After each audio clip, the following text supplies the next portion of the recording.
नमस्कार, कैसे हैं आप सभी। उम्मीद कर रहा हूँ अच्छे होंगे। ये बात मनकों के ऊपर काफ़ी महत्वपूर्ण है, मन के भी महत्वपूर्ण है। और जैसा कि आप चित्र में देख पा रहे होंगे, दो टाइप के मन के हैं यहाँ पे। मैं दोनों टाइप को एक्सप्लेन कर लेता हूँ। देखिए, सबसे पहली चीज़ ये आप देख पा रहे होंगे, ये है कार्नेलियम। नाम सुना होगा आपने। कार्नेलियम खनिज है, काफ़ी मजबूत खनिज होता है और इस कार्नेलियम से ही ये मन के बनाए गए हैं। अब यहाँ पे सबसे महत्वपूर्ण बात ये कि कार्नेलियम जो था ये चुनहुदड़ों से मंगवाया जा रहा था। कहाँ से? चुनहुदड़ों से मंगवाया जा रहा था। और चुनहुदड़ों से कार्नेलियम मैक्सिमम जाता था गुजरात, लोथल वगैरह में। यहाँ कार्नेलियम के काफ़ी कुछ मात्रा में हमें मन के प्राप्त हुए। चुनहुदड़ों से गुजरात आता था। फिर कार्नेलियम में ये एक प्रकार से क्या कर लेते थे, आप देख पा रहे होंगे, छेद करके और छिद्र कर देते थे। और छिद्र करने के बाद इसको पिरो कर रख देते थे, पिरो कर रखते थे। तो छिद्र करके एक पिरो कर रख देते थे माला के रूप में। ठीक है, ये आप देख पा रहे होंगे, ये एक प्रकार से मनके की माला बन जाती थी, जो कि कार्नेलियम की बनी हुई है। चुनहुदड़ों से मंगवाया जाता था और गुजरात में इसका स्पेशली यूज़ होता था। गुजरात में भी अगर पूछे आपको तो लोथल में इसका स्पेशली यूज़ होता था।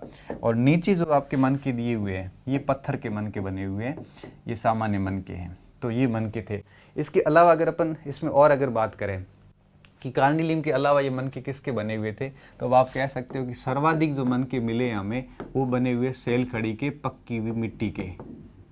सेल खड़ी के अलावा कार्नेलियम हो गया। कार्नेलियम के अलावा यहाँ पर गोमेद के भी मन के हमारे को प्राप्त हुए हैं। इसके अलावा कि यूँ कहिए कि सेल खड़ी, गोमेद, कार्नेलियम, इसके अलावा रजत के भी है।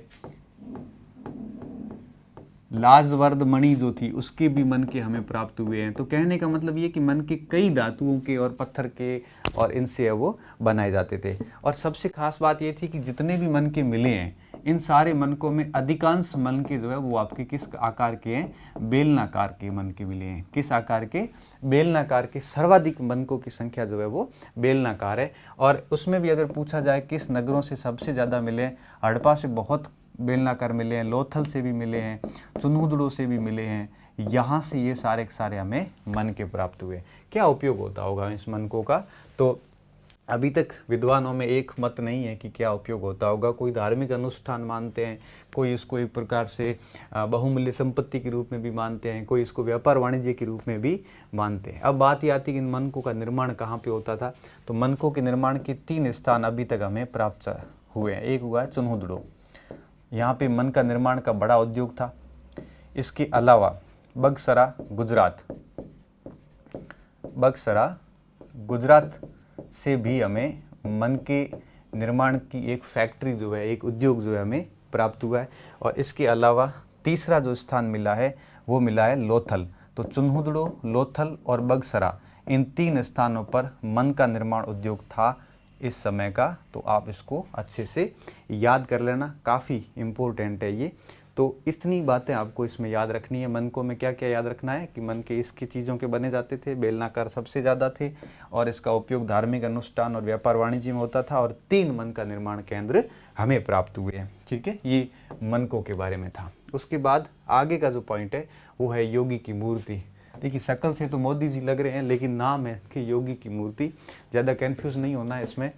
अब इस मूर्ति के बारे में हम समझेंगे। काफ़ी इंटरेस्टिंग मूर्ति है ये। अगर इसकी हाइट देखी जाए तो करीबन 19 सेंटीमीटर हाइट है इसकी। कितनी? 19 सेंटीमीटर। और आप के ऊपर छोड़ रहा हूँ, आप मुझे ये बताना कि ये योगी की मूर्ति जो है वो हड़प्पा सभ्यता के किस स्थान से प्राप्त हुई है। ये हमारे लिए, ये सवाल आपके लिए लास्ट में मैं जाते जाते बता दूंगा कि कहाँ से प्राप्त हुई है। अब देखिए, इसकी कुछ विशेषताएं बताते हैं। अब आप इसमें जो अगर आंखें देख पा रहे हो तो ये देखिए, आंखें जो है ये अर्ध खुली आंखें हैं, अर्ध खुली आंखें हैं, जो कि बिल्कुल नासिका पर केंद्रित है, नासिका पर केंद्रित। और ऐसी आकृति को भारतीय योग में सांभवी मुद्रा कहते हैं। तो योगी जी कौन सी मुद्रा में बैठे हैं? सांभवी मुद्रा में बनाए हुए। और ये आंखें जो है ये बाद में लगाई गई आंखें हैं, सीप की बनी हुई आंखें, सीप से बनी आंखें हैं। देखिए ये जितने भी चित्र हैं मैंने सारे एनसीईआरटी से लेकर उसको एक स्लाइड में सेट किया हुआ उसको। तो सीप से बनी है और निश्चित रूप से बाद में लगाई गई है, ठीक है, सीप से बनी है, बाद में लगाई गई है। मूछें नहीं है, ध्यान रखना, योगी जी की मूर्ति में मूछ नहीं है, ठीक है। दाढ़ी की सजावट बेहतरीन है। तो दाढ़ी की सजावट कई बार कैसे पूछा जाता है कि योगी की मूर्ति जिसमें मूछ नहीं है लेकिन दाढ़ी है, कहाँ से प्राप्त हुई है, ऐसा पूछा जाता है। तो देखिए 19 सेंटीमीटर ऊंचाई है इसकी, सजी हुई दाढ़ी, मूछें नहीं है, अर्ध खुली आंखें या सांभवी मुद्रा में बैठे हैं। और इस प्रकार से एक हमें योगी की मूर्ति है जो ये प्राप्त हुई। ये हमें प्राप्त हुई है कहाँ से? मोहनजोदड़ो से। कहाँ से प्राप्त हुई है? मोहनजोदड़ो से प्राप्त हुई है। आगे देखेंगे किसने क्या क्या कहा इस मूर्ति के बारे में। तो मैके ने कहा कि ये कोई पुजारी होंगे। मैके ने क्या कहा है कि निश्चित रूप से ये कोई न कोई पुजारी होंगे। मैके कभी पुजारी भवन बता रहा है, किसी को पुजारी बता रहा है।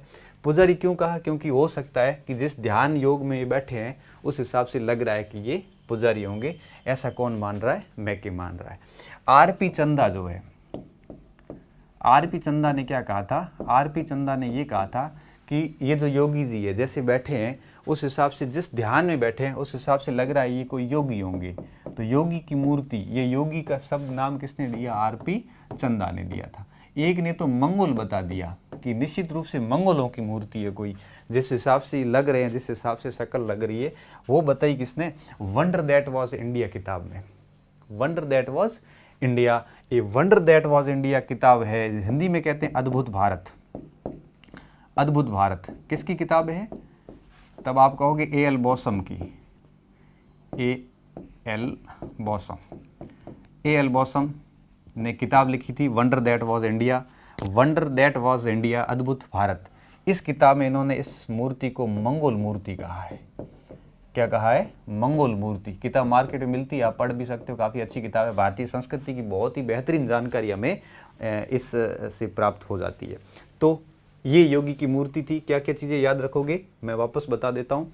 आप सबसे पहली लाइन लिखोगे कि यह मूर्ति हमें मोहनजोदड़ो से प्राप्त हुई है, ठीक है। उसके बाद लिखोगे इस मूर्ति के संबंध में मैके ने इसको पुजारी की मूर्ति, आरपी चंदा ने योगी की मूर्ति और अद्भुत भारत में A.L. बॉसम ने मंगोल मूर्ति कहा था। उसके बाद लिखना इस मूर्ति की निम्नलिखित विशेषताएं है। पहला लिखना इसकी ऊंचाई 19 सेंटीमीटर है। फिर लिखना मूछें नहीं है, दाढ़ी की सजावट है, सांभवी मुद्रा है और सीप से बनी आंखें बाद में जोड़ी गई है। ये सारी चीज़ें आपको दिमाग में रखनी है। तो ये हो गया हमारे योगी जी की मूर्ति। और पढ़ते रहिए। धन्यवाद।